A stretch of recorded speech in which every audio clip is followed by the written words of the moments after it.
You're now watching This AFC South Show, brought to you by Curtis Podcast Network, hosted by Curtis Brown, Blake Bellamy, Isaiah Michelli, and Jeff Steckel. Hello, everybody, and welcome to This AFC South Show, number 91. If you are a fan of the Titans, Texans, Jags, or Colts, you've come to the right place.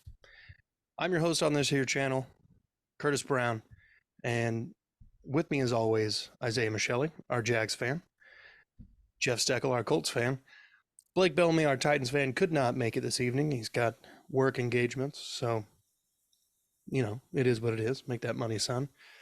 But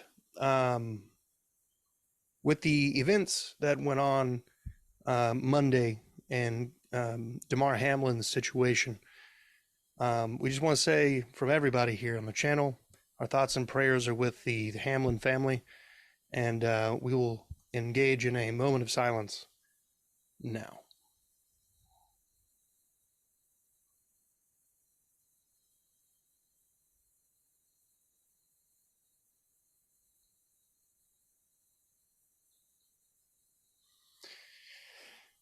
And with that, let's go ahead and get into everything else, but I guess just before that, let's talk about the channel. We've been growing a lot lately, and I would like to see that continue. We had a 25 sub goal last episode. We smashed that. I want a big shout out to Duval County for blowing us up right now. Huge game coming down there from Tennessee, AFC South Championship game. And this episode, I'd like to have a like goal of 80. Keep setting a higher bar, and let's have a subscription goal of 30. Sounds good. Still on the hunt for 1,000, so please help us out. I'm currently reworking the merch store, so that's why you don't see it in the description, but it will be up soon. Don't you worry. With that, let's go ahead and get into the first game on the docket. Texans at the Colts. Obviously, this is a game that doesn't really change any of the standings for the South, but it's for pride. It's definitely for pride. Houston could win and go to the second draft pick. Houston could lose. Still pick a quarterback. Houston could lose and lock in number one for sure.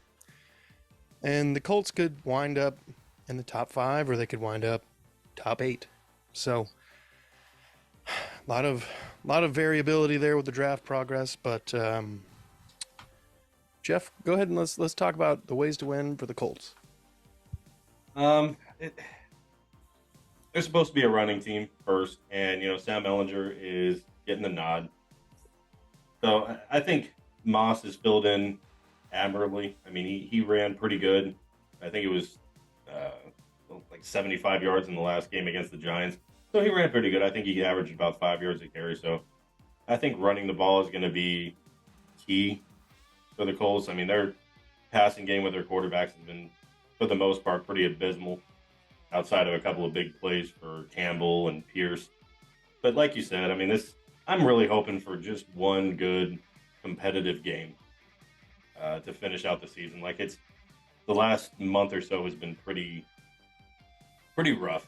So I'm hoping for some kind of footing on the offensive side of the football. It's just some kind of, progress. Something to build on going into the offseason. Yeah. Like you said, the game doesn't really mean much except for maybe a little bit of draft positioning. I think the worst the Colts can do is like 6th overall.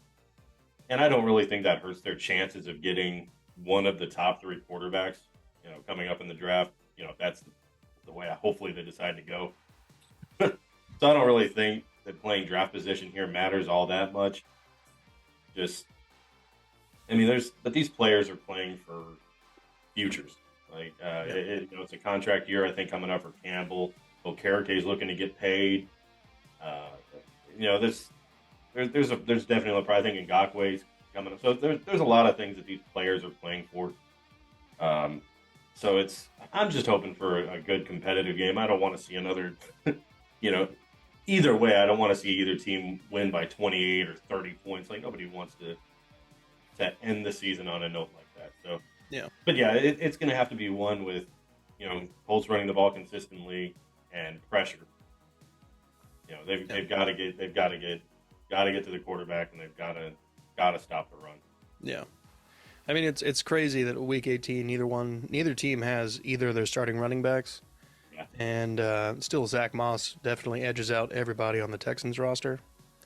So, I mean, I think the running game is definitely going to be, if I was Jeff Saturday, it'd be a primary focus, knowing how god-awful the Houston Texans are at stopping the run.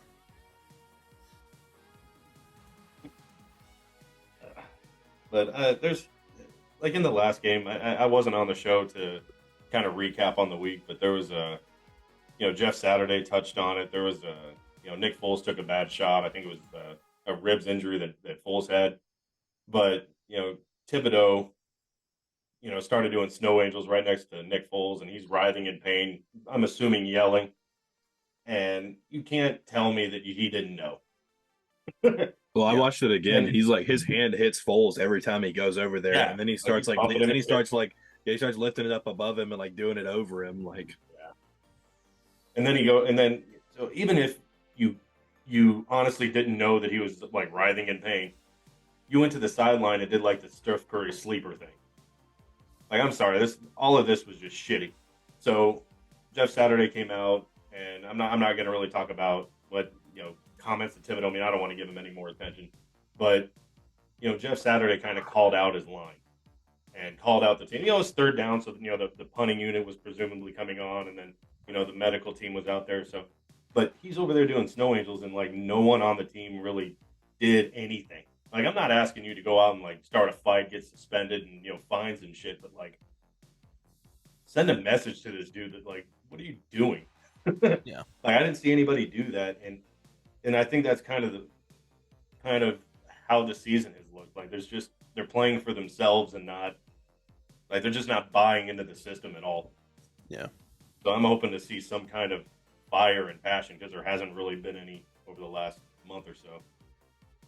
Yeah, I mean, they had some fire against the Vikings in the first half. And then didn't. Yeah. Well, I mean, it's the way it is. It's the way it goes. You got anything else for the Colts? Me, no. Okay. Isaiah, you want to talk about the Colts? Not really much to say, honestly. I mean, it's going to be. I mean, I don't know. I think it's going to be a decent game. I hope that they lose, but that's just because I have a parlay riding on it. So, whatever. I mean, somehow Colts are going into this 2.5-point favorite. So it was the biggest. It was the biggest payout if they win. So I chose the Texans. It had nothing to do with like who's playing.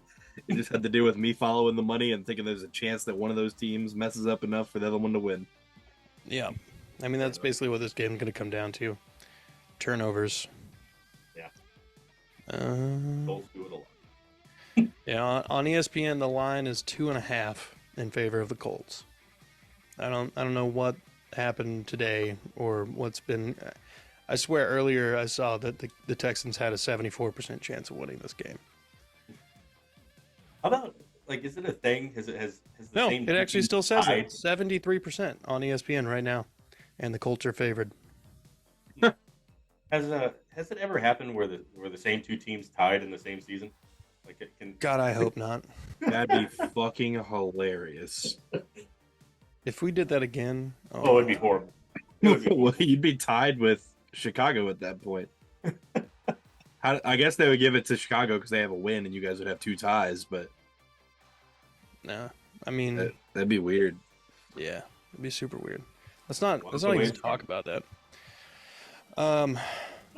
I think there are a lot of ways for the Texans to lose this game, most of them being costly turnovers. The very few numbers of ways to win this game begin and end with consistency from the O-line and Davis Mills, or Jeff Driscoll, whatever combination of the two. The running game has been abysmal the last couple weeks, and that's mostly because the offensive line has not been able to open up any holes. The Titans stopped them up. The Jags stopped them up. So if they're able to do anything, they got to get. They don't need to have like a 100-yard rushing game by anybody, any one player, they need just like when they try to run the ball, they need to get 4 yards every time. Something respectable to the point where the defense has to honor it in some way. Because if you don't, then Davis Mills is just going to be, getting bull rushed by every single human individual that the Colts can throw at him. And there's not going to be any sort of hope. With that being said, the offensive line is basically at full strength. The injury report was 3 names this week. And I believe they were all backups. So, I mean, it's not even super crazy. Let me see. Oh, it's 2 names. Steven Nelson and Jimmy Morrissey. Whereas for the Colts put Kenny Moore on IR. Yeah. Brandon Faison is questionable. Gilmore's questionable. Granson's questionable. And Doolin is questionable. Yeah. Interesting. Ooh. Tickets as low as $11, folks. That's been there. Nosebleeds. Please come to the game. Please. All right, guys. I found the perfect game for us to go to. Yeah. But the other thing I forgot to mention is the Colts have been absolutely abysmal on third downs. I think against the Giants they were like 3 out of 12 or something like that, and I think they were like 0 for 10 in the previous game. They've been absolutely horrendous on third down and red zone. So that's got to be, that's really where I want to see the improvement. Like, get field goals, get down the field, at least convert some third downs. Like, just sustain a few drives and give the defense a breather. I mean, that's exactly one thing they've been bad about all year. That's exactly what killed Houston last week. Anytime we got in the red zone, anytime we had a turnover, we just weren't able to capitalize on it. Yeah. Going for it on third and fourth down, picking up nothing. We could have at least put a field goal up.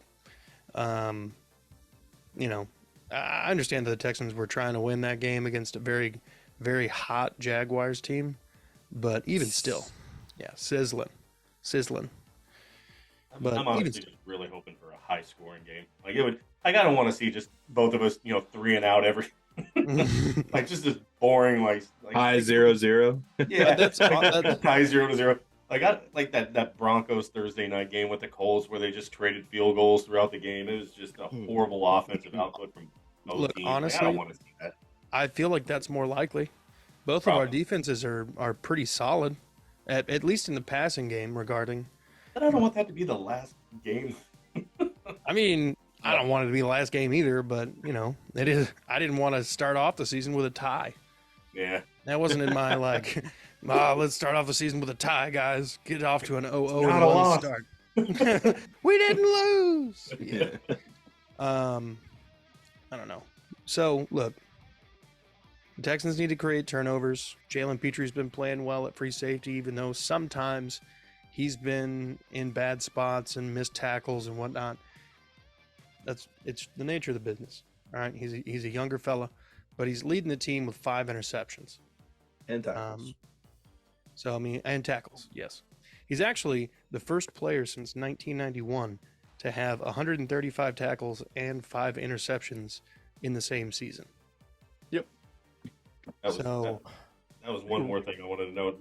Thank you for bringing up Petrie because he's had a stellar season, but in spot filling for Shaq Leonard, Zaire Franklin has put together an amazing season.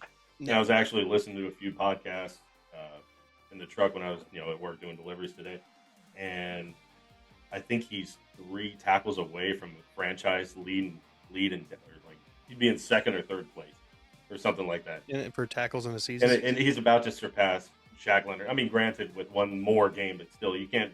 There's no taking away from what he's done on defense for this team. Like, he's been a tackle machine. He's punched out a couple fumbles. Like, he's taking over the Mike spot for Leonard. He's been fantastic.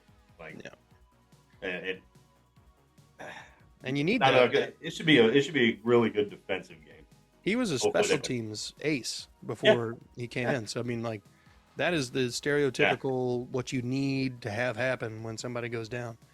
Yeah, he was brought in pretty much exclusively as special teams, like bubble roster, Yeah. played well enough, and then all of a sudden came in and just he might be the franchise leader in tackles at the end of the year. So that's crazy. Yeah. Isaiah, you got anything?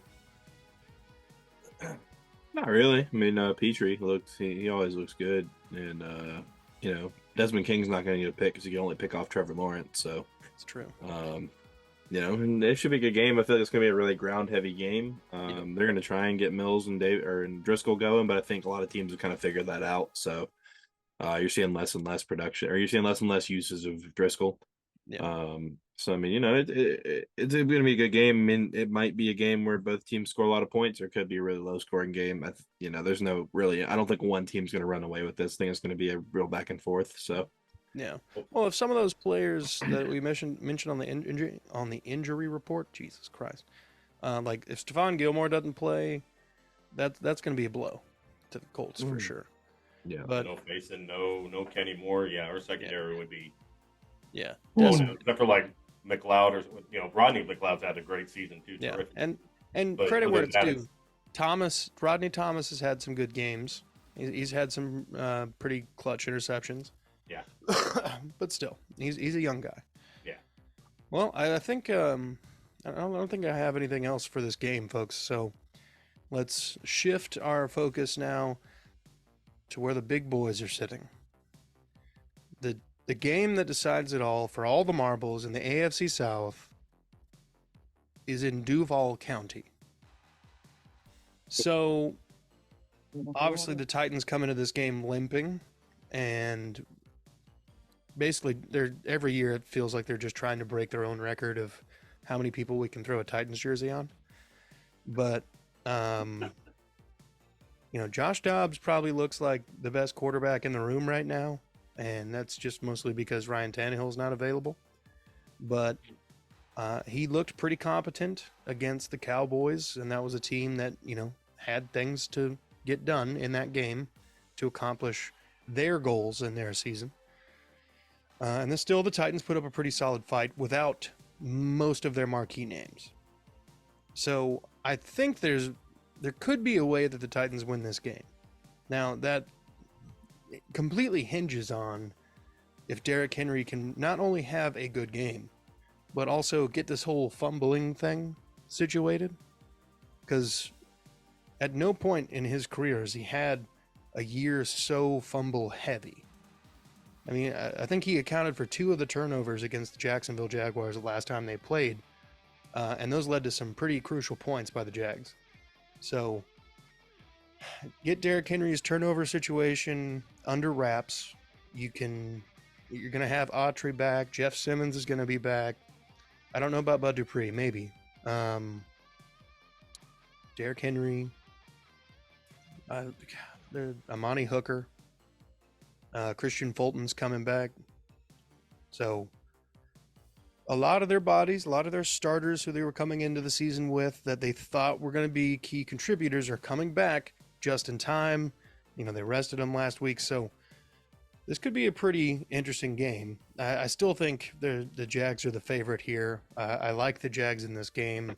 They've been so hot that the Jacksonville Jaguars you would need like one of those helicopters that dumps the water on wildfires to just tamp out what they've got going on. So I don't know. The rain couldn't do it. Yeah, that's what I'm saying. So Jeff, do you have anything on this game? I'm going to side with Vegas odds on this. I think Jacksonville, they're probably going to take it. I think they're 6-point favorites. I'd say more. I don't know if it'll necessarily be a blowout, but the Titans are so one-dimensional. I think, especially Derrick Henry. I mean, if he doesn't get 30 carries and at least 150, I just don't see it. Dobbs, I think, played really well against a really good Cowboys defense, but man, their receivers cannot catch a ball. Not at all.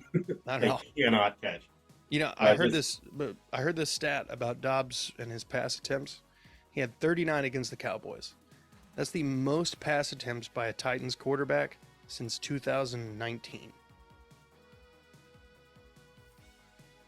It seemed like every third down, any end zone pass, drop. drop, and it's like, dude, they were pretty passes. Like he was throwing some. I was really surprised by it. I'm like, man, this guy can sling it. Yeah. But I think they're undoing. Man, I just imagine how that game would have gone if Derrick Henry had played. Yeah. And you got Dobbs throwing it the way he is. Like that could be a little dangerous for Jacksonville. But I think that the key is going to be to kind of teeing off in the backfield, going after Henry, going after Dobbs and pressure. And Trevor Lawrence, he's got quite a few weapons. So ETN. I see Jacksonville probably winning it by 10. Yeah. I mean, if they can't get pressure on Jacksonville, this game's over by halftime. Oh, for sure. But Isaiah, let's hear from Duval's finest. Well,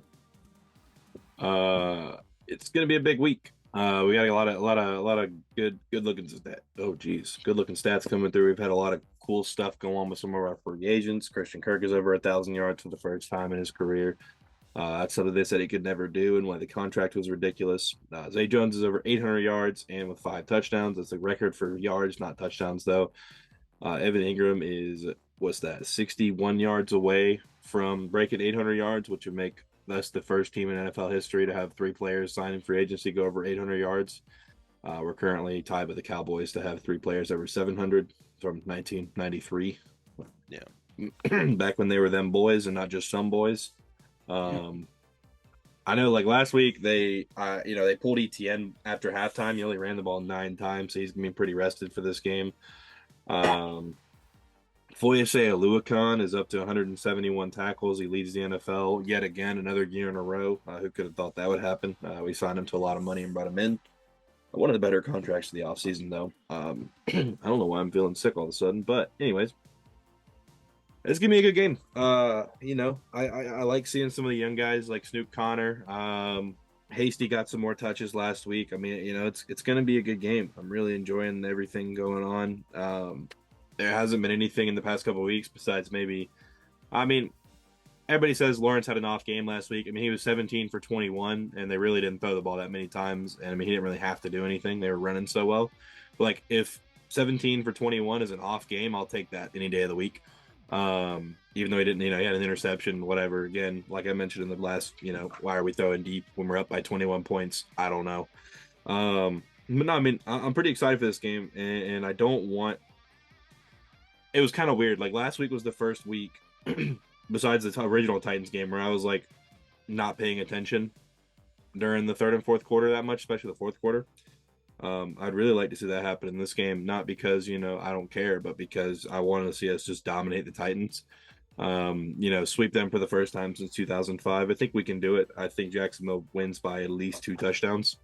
Personally, I think it's going to be a big week, though. I'm hoping that ETN can put up a good game, but he's had a couple of games where he's gone out from injury, so I don't want to see him leave the game. He's played in every game.